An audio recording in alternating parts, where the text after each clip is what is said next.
Hello students, आज हम लोग जेईई एडवांस 2021 में पूछे गए हीट एंड थर्मोडायनेमिक्स का क्वेश्चन डिस्कस करते हैं। देखिए क्वेश्चन क्या है। An ideal gas undergoes a four-step cycle as shown in PV diagram below. During this cycle, heat absorbed by gas in पूछ रहा है कि किस किस स्टेप में, यहाँ 4 स्टेप है, 1 2 3 4 डायग्राम में साफ साफ दिख ही रहा है किस किस स्टेप में हीट एब्जॉर्ब किया गया है। तो फर्स्ट लॉ हम लोग जानते हैं कि फर्स्ट लॉ ऑफ थर्मोडायनेमिक्स क्या है, Q equal to W plus delta U। अब यहाँ देखिए पहला स्टेप आपका क्लियर है, साफ दिख रहा है डायग्राम में, आइसोबारिक प्रोसेस है। तो आइसोबारिक प्रोसेस के लिए तो Q हम लोग Q1 लिख देते हैं फर्स्ट स्टेप के लिए, इक्वल्स क्या हो जाएगा N CP डेल्टा T। तो N CP डेल्टा T का वैल्यू हम लोग जानते हैं क्या होता है। CP अगर लिखें तो ये हो जाएगा 1 plus F by 2 into R. आप लोग पढ़े होंगे CV equals F by 2 R, जहाँ एफ होता है degree of freedom.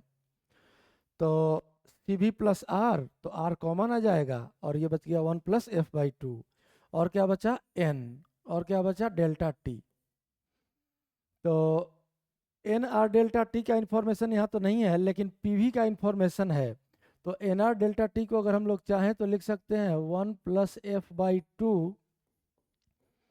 P delta भी। साफ साफ दिख रहा है कि वॉल्यूम फर्स्ट स्टेप के लिए इंक्रीजिंग है, तो final volume minus initial volume positive ही होगा, और ये वैल्यू आ गया greater than zero. Greater than zero sign convention first law के लिए आप लोग पढ़े होंगे कि अगर क्यू पॉजिटिव मतलब सिस्टम को हीट दिया गया है, सिस्टम हीट एब्जॉर्ब किया है। तो स्टेप 1 में हीट एब्जॉर्ब हुआ है। स्टेप 2 देखिए, स्टेप 2 में है isochoric process, volume constant, volume constant, तो ये वर्क हो जाएगा जीरो। अब सिर्फ बचा क्या डेल्टा यू। तो यहाँ से अगर क्यू लिखें हम लोग सेकेंड प्रोसेस के लिए Q2, तो ये हो जाएगा डेल्टा यू भी आप लोग जानते हैं एन सी भी डेल्टा टी। अब सी भी का वैल्यू अगर पुट करें तो एफ बाई 2 आर, तो ये हो गया एन आर डेल्टा टी। अब यहाँ से N R delta T volume constant है और प्रेशर घट रहा है, तो इसको हम लोग लिख सकते हैं एफ बाई 2 भी डेल्टा पी। और चूंकि delta P final volume final pressure minus initial pressure, तो नेगेटिव हो जाएगा, मतलब ये हो गया आपका लेस देन जीरो।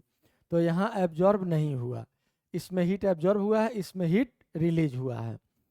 अब थर्ड के लिए देखें तो ये भी आइसोबारिक प्रोसेस है। तो Q3 हो जाएगा आपका 1 plus F by 2 N R delta T. इसको हम लोग लिख सकते हैं 1 plus F by 2 P delta भी। तो अब यहाँ देखिए स्टेप 3 के लिए फाइनल वॉल्यूम कम है, इनिशियल वॉल्यूम ज़्यादा है, तो डेल्टा भी नेगेटिव हो जाएगा।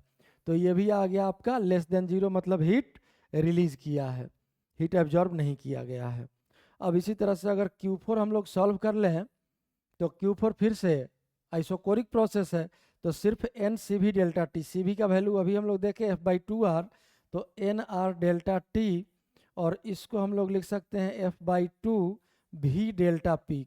चूंकि वॉल्यूम कांस्टेंट है, तो delta P final pressure minus initial pressure, ये पॉजिटिव हो जाएगा क्योंकि फाइनल प्रेशर ज़्यादा है, तो ये आ गया ग्रेटर देन जीरो। अब Q4 में हीट एब्जॉर्ब किया गया है और एक Q1 में हीट एब्जॉर्ब किया गया। देखिए क्या ऑप्शन होगा, 1 और 4, पहला और चौथा में हीट एब्जॉर्ब हुआ है, बाकी दोनों में हीट रिलीज हुआ है। यही आपका सॉल्यूशन है।